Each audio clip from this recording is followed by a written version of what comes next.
This was Vine Street. This was, Cahawba's main business area, and would have been bustling with stores. Now, one I remember as we walk this way is the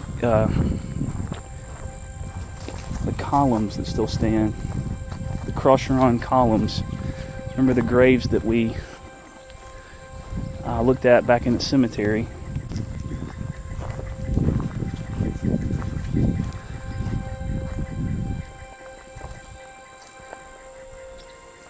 The hole that was once a row, Crocheron's Row.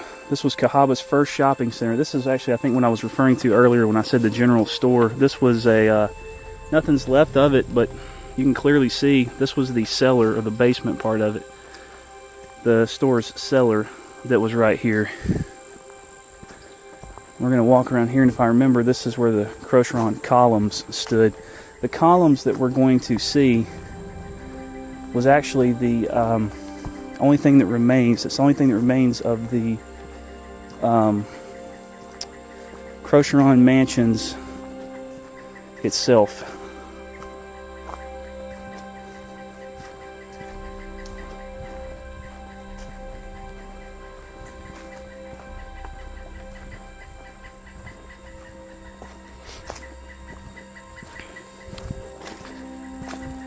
And here we have the mansion in all its glory. Actually, no, that was another one of the homes that were put here. It's still in amazingly good shape. You can tell it at one time had power.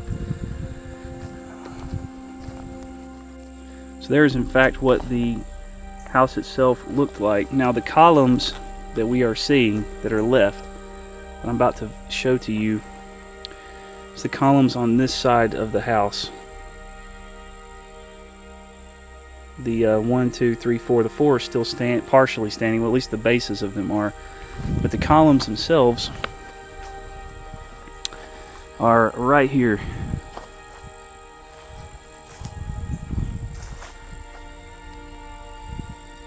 Pretty amazing that they're still standing. This one's leaning pretty severely, but they're still standing. I'm trying to see. Also, if you notice the sign, they're talking about penciling.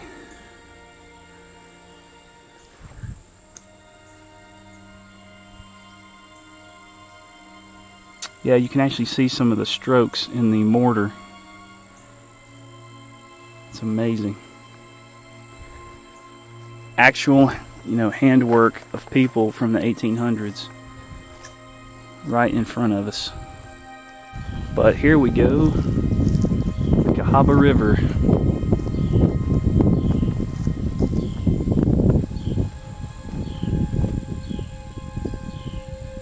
You can pause and read.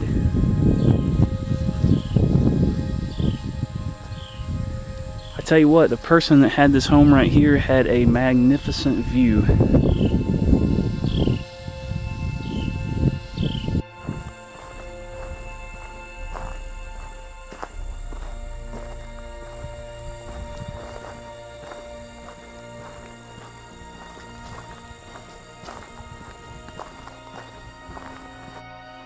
Now we just came off of 2nd North Street. Way down at the end of the road was the Crocheron columns.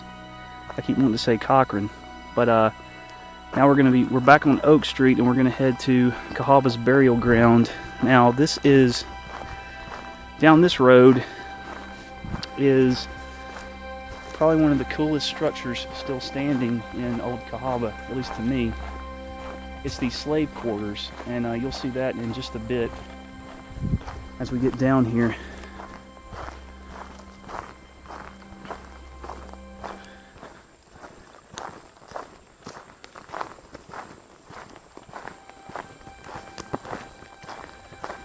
Every Halloween they actually have a ghost hunt where they open up the lower portion of the slave quarter, and they have a paranormal team come in and do, like a traditional ghost hunt with their equipment.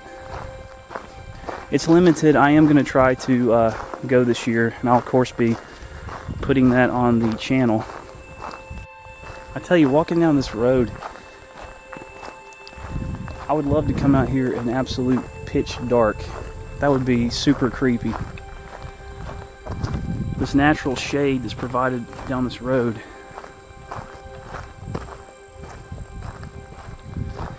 And I mean, there are stories, you know, of ghost. There are stories of ghost lights that have been seen down this road and all the way back, all the other roads that we've been down. Not really like, well, I guess like orbs, but I really don't put a whole lot of stock in your traditional orb photo. Most of the time that's just dust reflecting off the flash of the camera. So I don't really put a whole lot of stock into the orbs, but these are actual self-illuminating ghost lights that have been caught on camera. And I believe out in the wooded areas, not this one, but in general, there have been, you know, pictures taken supposedly showing, you know, shadow figures, shadow persons, shadowy type figures. Okay, just coming into view. Now when you see that right there, okay, alright guys, when you see this right here, probably what comes to mind is, at least from this distance, oh, that's a lovely old plantation style structure, when in reality, you know, this was the slave quarters. In front of this there was a actual mansion from the Barkers, and their mansion burnt to the ground. Those pits that you see are actual archaeological pits that have actually been going through being excavated. It's kind of where the it's kind of where, you know, the first mansion was. In fact, on this sign there is the first mansion that we see here, and then behind it, I don't know if you can tell, see, none of the columns are there. That was the slave quarters. The one bigger window, the you know, the door, one bigger window, chimney. So this house burnt to the ground, and after it burnt to the ground, they basically made this slave quarter their new home.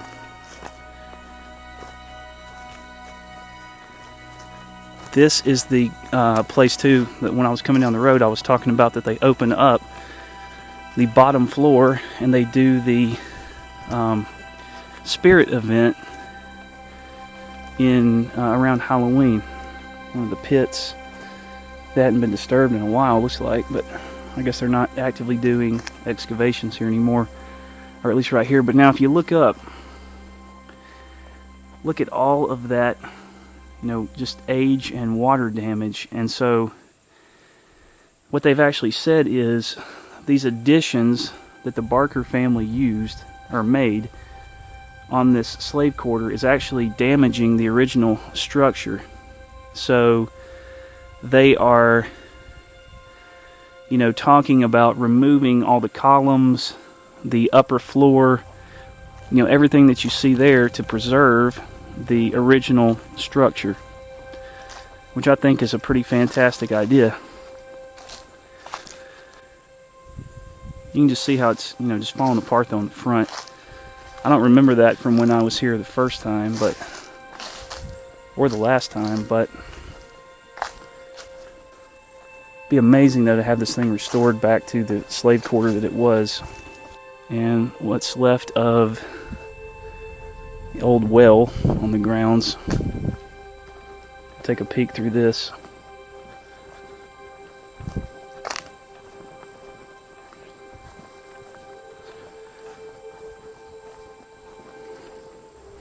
Oh, it's been capped.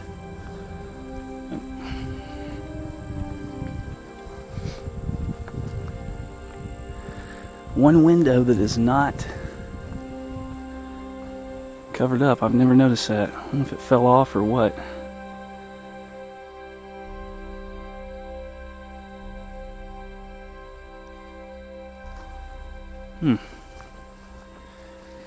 This is just another reason, though, this old structure, you know, why our state of Alabama needs to absolutely preserve this stuff.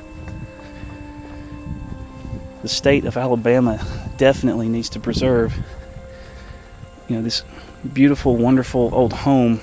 Although tragic, its original purpose in history was, they absolutely still should preserve it for the memory, just for the memory of those people who were slaves and had to live here. Now we're going to move on